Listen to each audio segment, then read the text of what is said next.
So look, first of all, από Abu Dhabi Μάλι δεν πετάει Απρίλη. Αρχές Απρίλη πετάει και μετά σταματάει. So, αρχές Απρίλη μπορώ να έβρω εισιτήρια. Κοίτα, ας πούμε έχει 31st of March είναι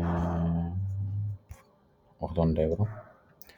Αν πάμε, ας πούμε, 1η Απρίλη θα είναι λίγο παραπάνω, 100 ευρώ.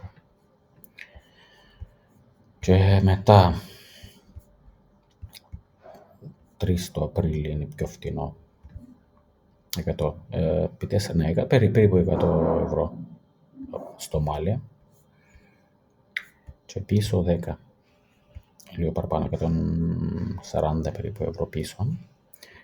11 το Απρίλη, δηλαδή εδώ ας πούμε πάμε 1η με 11, να σου πω πόσα αυκένει, ας πούμε. Δεν ξέρω, από 1η και από 2 το Απρίλη, για να μην χάσουν. 3 Απρίλη η ώρα πρέπει να κοιμηθούν κάπου. Ναι, είδες. So, πάμε έτσι, select.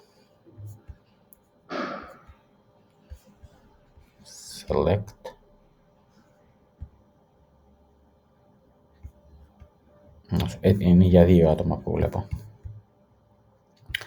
400 ευρώ είναι από τίποτα Λάρνακα, Abu Dhabi, Λάρνακα. Συν select και select και 2.000 add του euro 1.600, ναι, όχι 2.000 σχεδόν, ναι,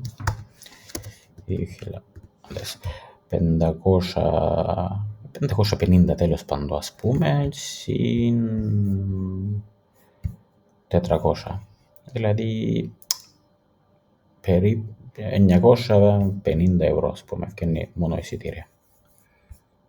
Από πότε, 2 Απρίλη μέχρι 11 Απρίλη. Στο Μάλι θα γίνει μια εβδομάδα ακριβώς. Όχι στο Μαλδίβες, 3 με 10.